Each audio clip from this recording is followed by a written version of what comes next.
Peace be with you. I'm Brother Je. I'm Brother Mark. I'm Fernan, and this is Usapang Tinapay.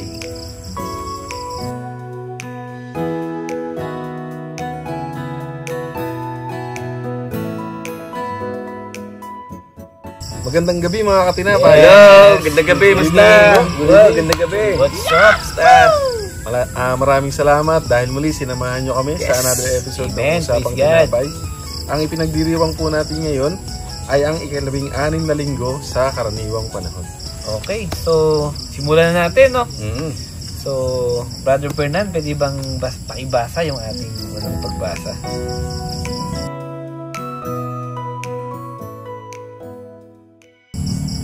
Pagbasa mula sa aklat ng Genesis. Noong araw na iyon, napakita ang Panginoon kay Abraham sa Mamre sa may sagradong mga punong kahoy. Nooy kainitan ng araw at nakaupo siya sa pintuan ng kanyang tolda. Walang ano-ano'y may nakita siyang tatlong lalaking nakatayo. Patakbo siyang sumalubong, yumukod ng halos sayad na sa lupa ang muka at sinabi, "Mga Ginoo, kung inyong mamarapatin, magtuloy po kayo sa amin. Dito muna kayo sa lilim ng punong ito at ikukuha ko kayo ng tubig na panghugas sa inyong mga paa. Magpapahanda tuloy ako ng pagkain para manauli ang lakas ninyo bago kayo magpatuloy sa inyong paglalakbay.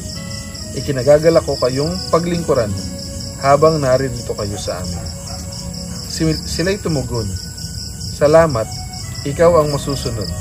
Si Abraham ay nagdudumaling pumasok sa tolda at sinabi kay Sarah, "Madali ka, kumuha ka ng 30 librang harina at gumawa ka ng tinapay."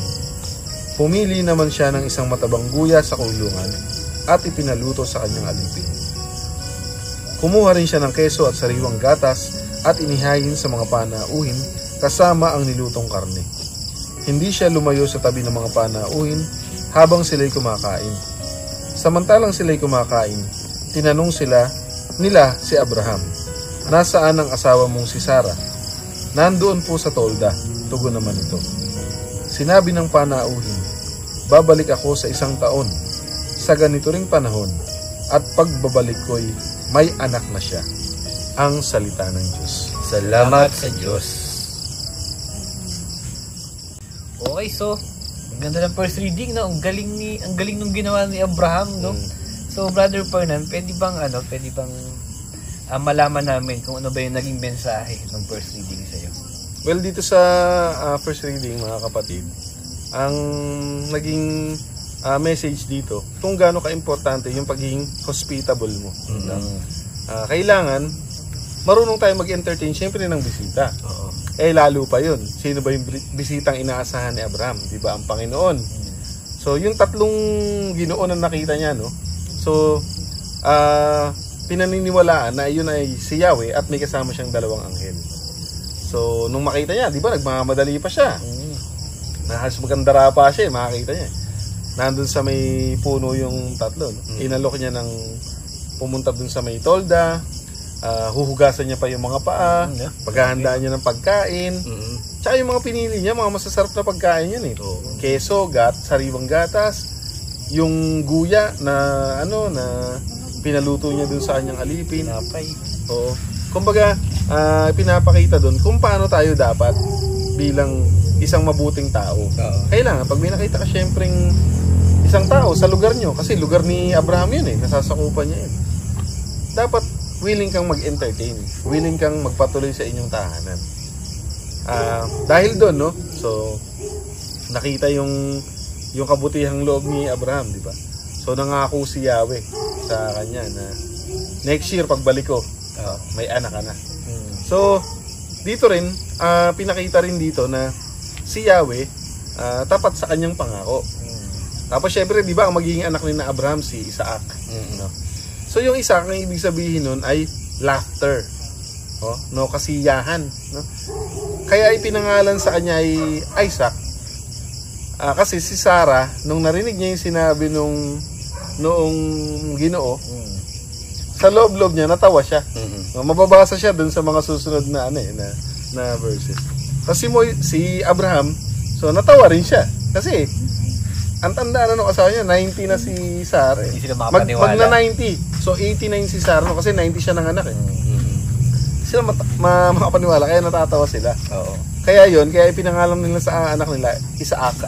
So bilang paalala na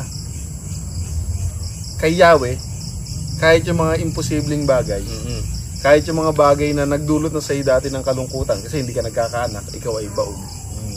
Kay Yahweh, pwede niyang gawing iyon ay pagbumulan ng kaligayahan. Kaya Isaac yung pinangalan doon sa anak nila. Kasi simple, no? Yes. Amen. Thank you, bro. Let's go. Amen.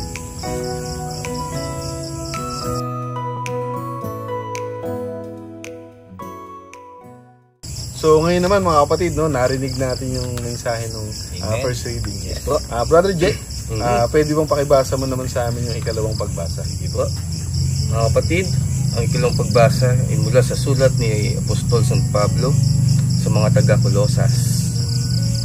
Nagagalak ako sa aking paghihirap, alang-alang sa inyo, sapagkat sa pamamagitan nito'y na ipagpapatuloy kong paghihirap na kailangan pang gawin ni Kristo para sa iglesia na kanyang katawan. Ako'y naging lingkod nito nang piliin ako ng Diyos upang ipahayag sa inyo ang kanyang salita. Ang hiwaga na nasa mahabang panahon ay inilihim sa maraming salit-saling lahi, ngunit ngayoy inihayag na sa kanyang mga hinirang. Niloob ng Diyos na ihayag sa kanila kung gaano kadakila at kamanghamanghang hiwagang ito para sa mga hintil na walang iba kundi si Kristo na nasa inyo. Siya ang ating pag-asa na tayo'y makakabahagi sa kaluwalhatian. Iyan ang dahilan kung bakit ipinangaral namin si Kristo. Ang lahat ay aming binabalaan at tinuturuan ng may buong kaalaman upang may harap namin sa Diyos ang bawat isa na isa ng ganap at walang kapintasan dahil sa kanilang pakikipag-isa kay Kristo. Mga kapatid, ang salita ng Diyos. Salamat sa Diyos. So ngayon naman, no, Brother Jay, napakaganda nung nabasa natin dito sa second reading. Brother Jay, ano yung message na nakita mo rito sa second reading? Bro. Alam mo bro, kanina ko pa siya paulit-ulit na binabasa. Medyo nalalaliman lang ako sa sinasabi ni Pablo, no? Kasi sobrang hiwaga ng mga sinabi niya dito sa sulat niya sa mga taga-Colosas.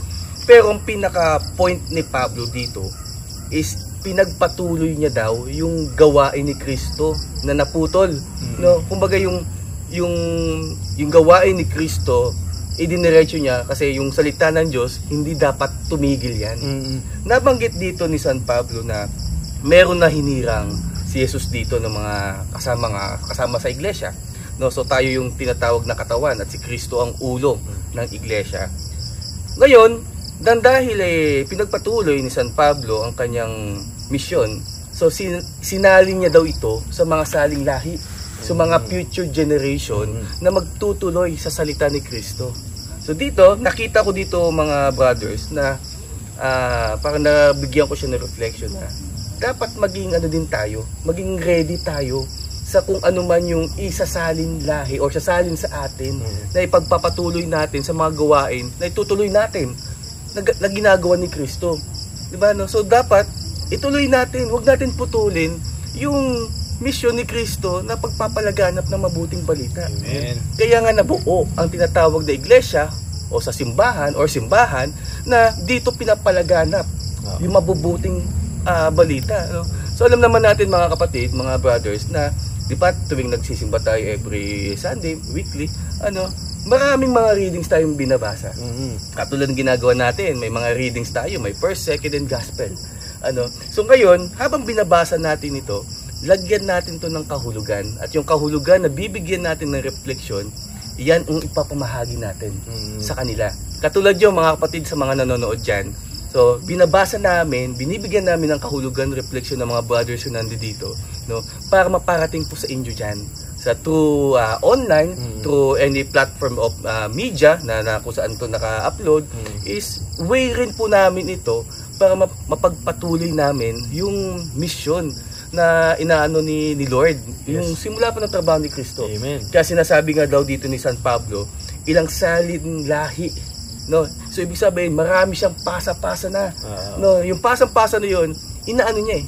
Pinagpapatuloy niya eh. Hindi niya pinuputol eh. Miski pa ulit-ulit 'tong sinasabi, kahit ilang beses na 'to narinig na sabi, no? Dinidiretso pa rin ang mensahe ng ating Panginoon. Ayun, Brother Fernando. Nice. Amen. Amen. Thank you. Okay.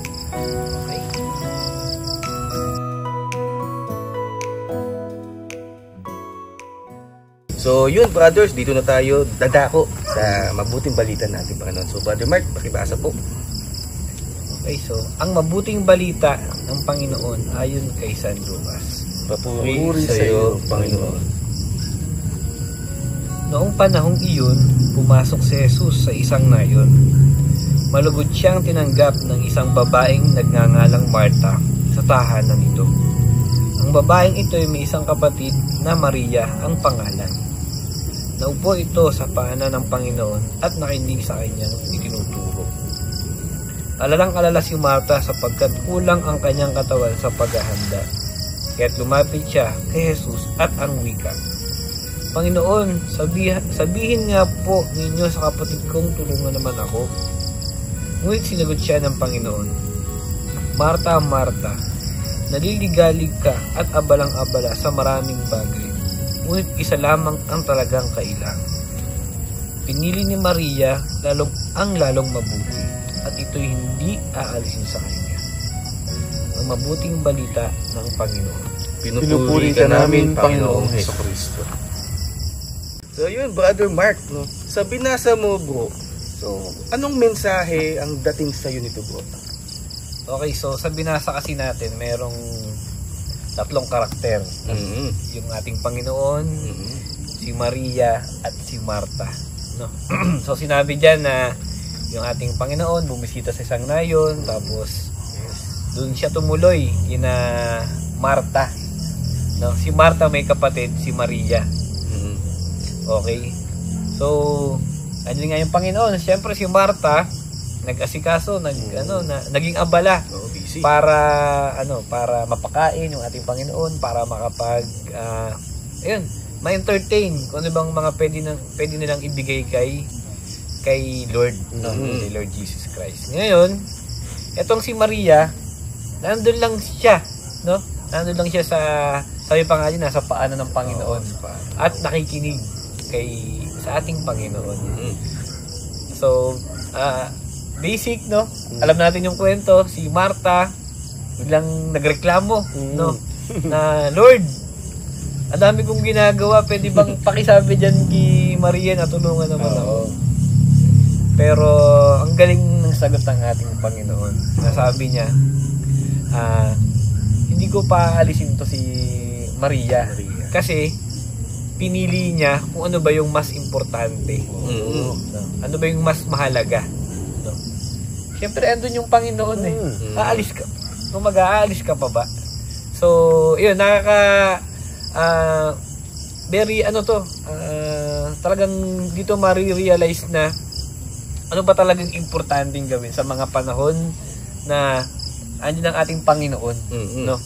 Kasi, si Maria, pinarioritize niya na makinig. Na wala siyang ibang gagawin kundi mag-focus sa ating Panginoon, no? At si Marta, ang choice niya naman, syempre, gusto niya syempre gusto niya mag-serve, gusto niya paglingkurang maigi yung ating Panginoon. Kaya ang dami niyang ginagawa. Pero yun nga, ang pinipinpoint sa atin na ating binasa ay ano ba yung importante? Ano ba yung pinakamahalaga?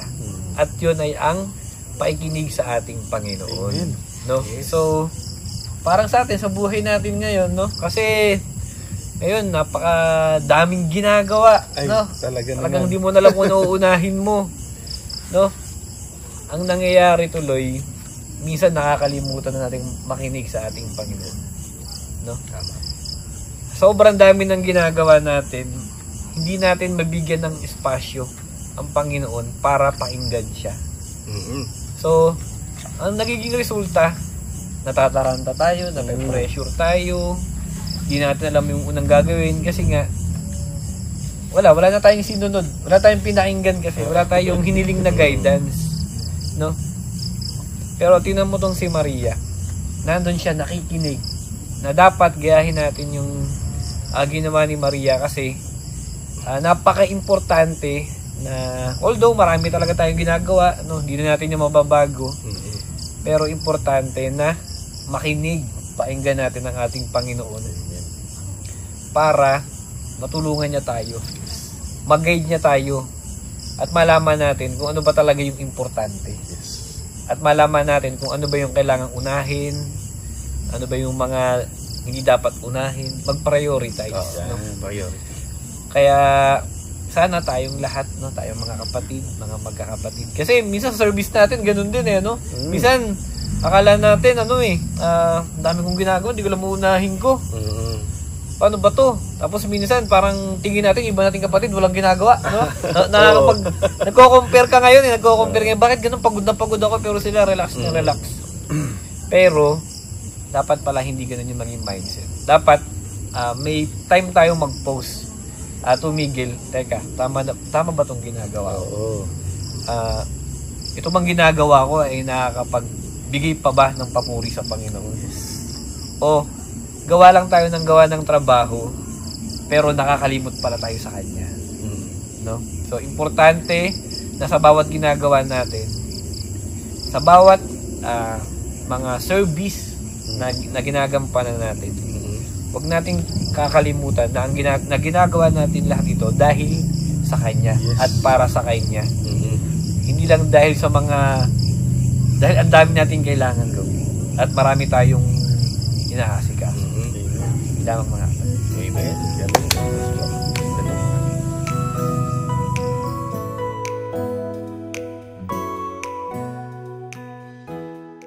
So yun mga brothers, no, so nabasa na natin yung tatlong mga readings natin. So mula sa Genesis, tapos sa letter ni Paul sa mga Colosas, and sa Ebanghelyo ayon kay Lucas. So Brother Mark, sa tingin mo ano yung connection nitong mga binasa natin?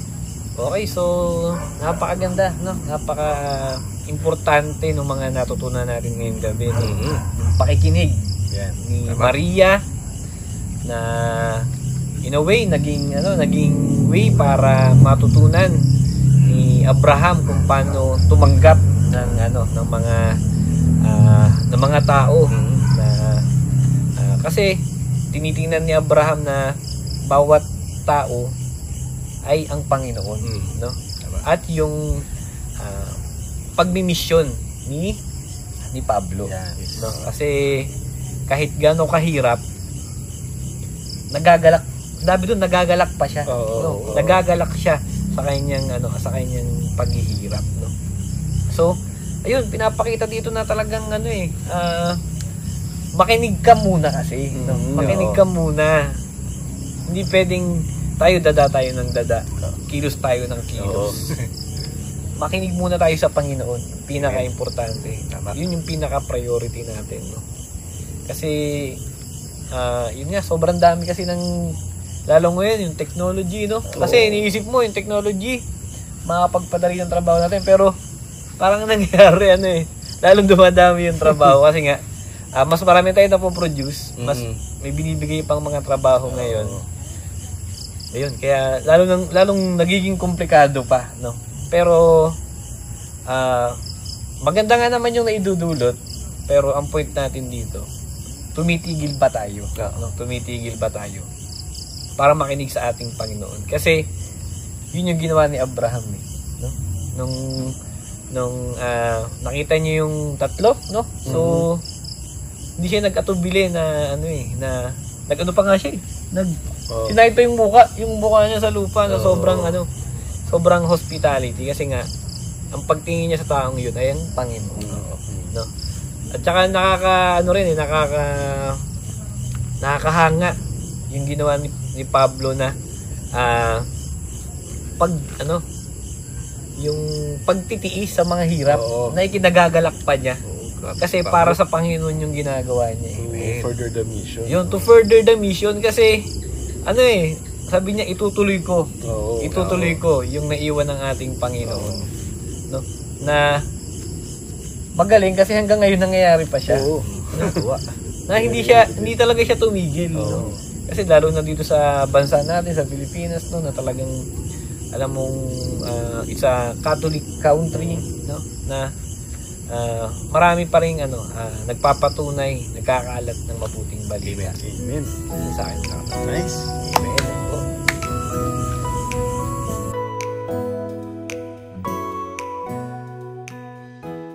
So yun bro, ang ganda ng ng pagkakapaliwanag mo, no? So yung pakikinig.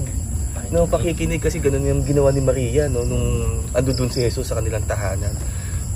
Sa application mga kapatid. So Brother Mark, so ano yung application na pwede mong gawin sa mga binasa natin? Okay, dun sa unang pagbasa, syempre yung yung pagtanggap natin sa mga yes. taong yung mga lalo na sa mga hindi nating kakilala, no? Yung magpakita ka lang ng kabutihan sa kanila. No? Malaki na yung impact nun sa buhay nila. Oo. Kasi minsan nga hindi natin alam kung yung pinagdadaanan ng tao, pero pag nagpakita ka ng kabutihan sa kanya, mapapaisip siya na may mga ganito na papalang tao. Oo. na may magandang hangarin, na may kabutihan sa kanilang puso. Kasi kung isipin mo, baka sila minsan nawawalan na sila ng pag-asa, no? Parang di na nila alam kung yung gagawin nila sa buhay nila. Yeah.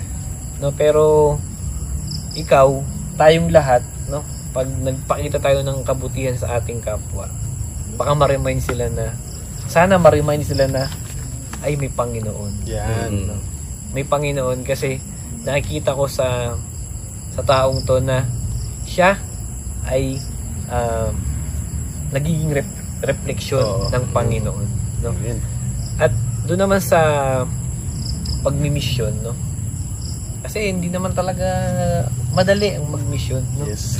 So, ayun nga, si Saint Paul, no? Talagang kahit ganun kahirap, tiniis niya. Tiniis niya, pero nagagalak. So tayo, nangyayari sa atin yan, no? Yung grabe yung pagod, grabe yung minsan nagugutom, no? Minsan nagkakasakit, no? Ang message sa atin ng Panginoon, i-offer natin yan sa mga taong nakaka-experience dito ng mga ganong experience, no? Na ipagdasal natin na Lord, sana yung mga nagugutom, mga sobrang pagod na pagod,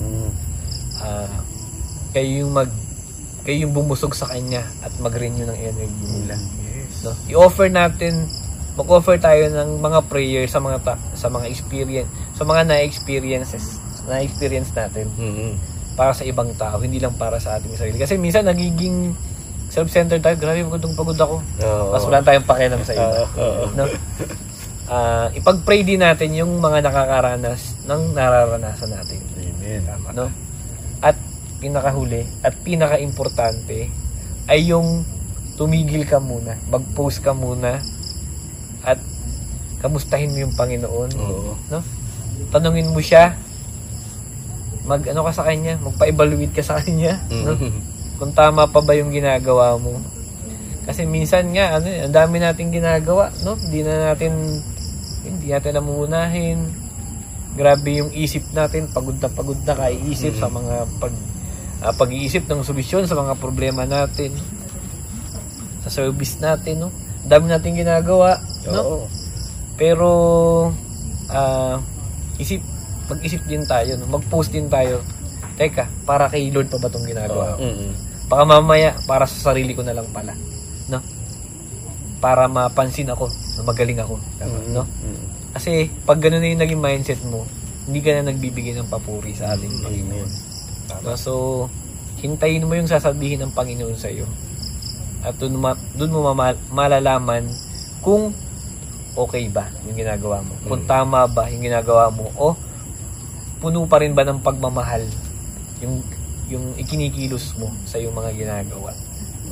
So, ayun, napakagandang reminder sa ating lahat kasi nga, ewan ko ba, ang dami talaga natin ginagawa, no? Ayun, napaka-importante na mag-post, tumigil, at tumingin sa taas, at makinig. Amen. Sa akin, kapatid. Okay, so tapos na ako sa aking ano bang pwede kong maging application nito sa buhay natin? No? So, ikaw naman, Brother Fernan, ano yung pwede mong gawin sa natutunan mo ngayong gabi? Ako naman bro, ang umikot naman yung application ko na nakita doon sa word na nagagalak. Nagagalak. Kasi the word itself nakaka-inspire agad siya. Kasi nagagalak, sino bang tao ang ayaw ng magalak? Sa dami ng reason natin sa mundo natin para ikaw ay malungkot, para ikaw ay panghinaan ng loob, ang daming dahilan. Pinapakita nitong ating mga binasa na laging merong isang constant reason para ikaw ay magalak. Palaging may isang dahilan kang makikita para ikaw ay matuwa, which is ang ating Panginoon. Hindi ka mawawalan. Palaging merong isa. Kahit yung sa tingin mo wala ka nang makitang rason para magsaya, wala na, puro problema ka na lang. Focus mo na. Tandaan natin, palaging merong isa, no? Which is the best reason pa para ikaw ay magalak. Si Abraham, nagalak siya, dinalo siya ng Panginoon, pinangakuan siya na siya magkakaanak. Sa kabila ng katotohanan na alam niyang si Sarah ay matanda na at baog na. Siya matanda na rin siya. Pero nagtiwala siya sa Panginoon. Ano yung dinalo sa kanya? Kagalakan. Si Pablo, sinundan niya yung daan ni Jesus. Maghihirap para sa iglesia, para sa katawan ng iglesia, para sa mga tao. Alam niya mahihirapan siya. Sinong tao? Ang magagalak kung alam niya siya mahihirapan? Si Pablo nagalak kasi ang reason niya, ang Panginoon. Kay Lord mo lang pwedeng ma-encounter yun, na kahit na alam mong mahihirapan ka, masaya ka pa rin. Si Lord lang ang tanging reason. Kasi tayo, kahit mahal natin ang asawa at mga anak natin, aminin na natin na pag alam nating mahihirapan tayo, hindi tayo masaya. Lahat naman lahat tayo, willing tayo mahirapan para sa pamilya. Pero, hindi mo pwedeng sasabihin genuinely, masaya ka. Pero pag si Lord ang reason, maniwala kayo mga kapatid, masaya. Hindi lang kami, marami pang nauna sa amin, marami kaming kasama. Totoo po na pag si Lord ang dahilan mo, magiging masaya ka kahit mahihirapan ka. Amen. Sa gospel, bakit kaya naman si Maria umupo na lang, no? Kasi masaya siya, nakita niya yung Panginoon. Ang focus niya na kay Lord na lang. Yung mga extracurricular na bagay, hindi niya na pinansin. Kay Lord na lang kasi masaya siya na nandun yung Panginoon Para sa kanya, wala nang iba pang mahalaga kundi ang Panginoon. Don't get us wrong, hindi po mali na mag-serve. Hindi mali na gumalaw. Yung ginawa ni Abraham, tama yun. Mag-asikaso ka ng bisita, no? Yung ginawa ni Pablo, tama yun. Gawin mo yung misyon. Yung ginawa ni Marta, tama yun. Mag-asikaso ka. Pero, kailangan yung focus mo, hindi mo mawawala kay Lord. Amen. Kasi, kay Lord nang gagaling yung galak mo Pag na masyado kang na-focus sa trabaho, magiging burden na yan. Tingnan nyo si Marta nagreklamo. Kasi, ang nakikita niya lang, yung dapat niyang gawin Nakalimutan niya na para kanino ko nga ba ito ginagawa. Amen. So, yung word na nagagalak, napaka-importante po niyan sa atin mga kapatid. Hindi pwede na aalisin natin sa buhay natin ang kagalakan. Kasi saan ka pa kukuha ng energy? Saan ka kukuha ng inspirasyon kung hindi ka nagagalak sa ginagawa mo? Kaya napakagaling ng Panginoon sa buhay natin Binigyan niya tayo ng trabahong mahirap, pero kalakip, kagalakan. Kasi alam ng Panginoon, importanteng factor na ikaw ay masaya sa ginagawa mo. Kaya nga hindi niya tayo ginawang alipin Ginawa niya tayo alagad. Ginawa tayo tagasunod. Ginawa niya tayong kapatid, anak, no? Tayo lang ang magsasabi na dapat tayo ay maging alipin. Kasi sinasamba at pinapapurihan natin ng Panginoon. Ang tingin natin, dapat alipin lang tayo. Pero si Lord, tinuring niya tayo na kaibigan, na anak. Diba? Ganun ang turing ni Lord sa atin Kaya nga nung binigyan niya tayo ng misyon, mahirap. Pero ang kasama, may kagalakan para magawa natin masaya, napapapurihan natin ng Panginoon. Yun po yung makita kong application. So ngayon naman, no, Brother J, Mm. ano naman ngayon para sa iyo yung application ng mga natutunan natin? Oo. So, nakaka-inspire yung sharing nyo din no, sa mga applications sa buhay nyo. Sobrang doon ako magpo-focus mga kapatid dun sa Ebanghelyo. So, tama ang sinabi ni Brother Fernand kanina mga kapatid na walang masama sa ginagawa ni Martha. At maganda rin naman yung ginawa din ni Maria. Tulad na sinabi ni Brother Mark kanina kay Maria na talagang nakinig siya no, kay Lord. And sa akin, natuwa ako kay Maria, ano. Di ba ako sa buhay natin, pag may bisita tayo, darating sa bahay, malayong lugar, no, talagang bibigyan mo sila ng magandang service. Oo. No, maglilinis ka ng bahay, kailangan makintab, naka-floor wax, nakabunot yung sahig, ano. Yung CR nyo, Yung CR nyo, di ba? Dapat na may albatros. Oo. Oo, ano. So lahat ng pag may bisita, maganda yung yung tanggap mo sa tao, no. Pero sa buhay ba natin, tayo ba'y malinis at tanggap ba natin si Kristo? At tinatanggap ba natin si Kristo? Ano? Kung ikaw kung tayo, ako, hindi naman malinis o maayos ang aking buhay, no? Doon ako tumitingin sa ginagawa ko, or ibig ko sabihin na doon ako nakatingin sa priority ko, which is trabaho ko. Sabihin natin yung negosyo natin, no? Pero hindi ako nakatingin kay Kristo. So, ibig sabihin, hindi okay yung yung hindi ako malinis kasi hindi ko tanggap si Kristo Kasi hindi ako nakikinig sa kanya, hindi ako nagdarasal sa kanya. Dito kina Martha at Maria. So, si Maria, binigyan niya ng oras si Kristo para makinig Kasi bibihira umikot si Jesus bahay-bahay. At ito ang araw na to, yung magkakapatid na yan, si Martha, Maria, same time sila Lazarus din, kapatid niya. Nakinig siya kasi alam ng magkakapatid na yon, Panginoon tong darating sa buhay natin, sa bahay din natin. So, si Martha, sobrang busy kasi alam niya talagang VIP to. Si Kristo VIP to, mahalagang tao ito. Panginoon ang darating sa bahay. So, ngayon, si Martha, medyo nahati ang kanyang atensyon. So, hindi siya naka-focus sa sinasabi ni Kristo habang nagsasalita doon sa, sabihin natin, sa salas. Kaya si Maria doon sa lapag, nakaupo siguro sa paanan ni Jesus. Nahati yung atensyon ni Martha. So, sinabi ni Jesus na wala namang masama sa ginagawa ni Martha. At maganda rin ang ginawa ni Maria kasi nga nakinig. So, sa ating mga buhay, kung may gagawin tayo, usually, nakakalimutan natin ang Panginoon. May sinasabi ang ating Panginoon, pero hindi natin pinapakinggan. Ganun si Martha. May ginagawa siya, busy siya sa pagluluto, kung ano man ginagawa niya noon. Pero, hindi niya naiintindihan yung sinasabi ni Kristo kasi doon siya nakapokus sa ginagawa niya, gawaing bahay. No? So, sa ating buhay, kung may ginagawa tayo, kailangan din natin pakinggan si Kristo. Kasi ang mundo natin ngayon, mga kapatid, sa mga nakakapanood, ang takbo ng mundo natin ngayon, sobrang angat na angat ang ginagawa natin o pinapakita ng mundo sa atin, material na bagay, pinansyal, which is, yun yung nakikita natin visible. Pero yung spirit ni God, yung discernment ng Panginoon na binibigay sa atin na pakinggan siya, hindi natin nakikita o naririnig No? So, sa buhay natin, kailangan natin kausapin din ng Panginoon. Bibihira kumausap si Lord sa buhay natin Tulad nga ng sabi ko, yung mga nagdaang video natin, na usually tumatawag lang tayo kay Jesus pag may problema.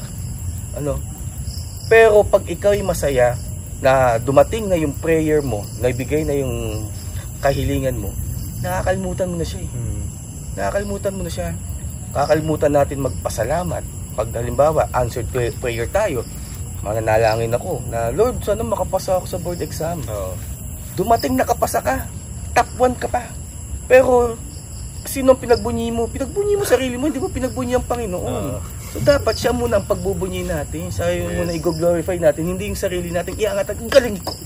Sabi ko, pasa ko. 95 ako sa board exam. Di ba inangat mo yung sarili mo, dapat sasabihin natin, Lord, praise God, amen, in Jesus' name. So, ang galing mo, Panginoon. Dapat siya muna. Sa lahat ng bagay, ginagawa natin to, mga kapatid, mga brothers, i-priority natin ang Diyos. Amen.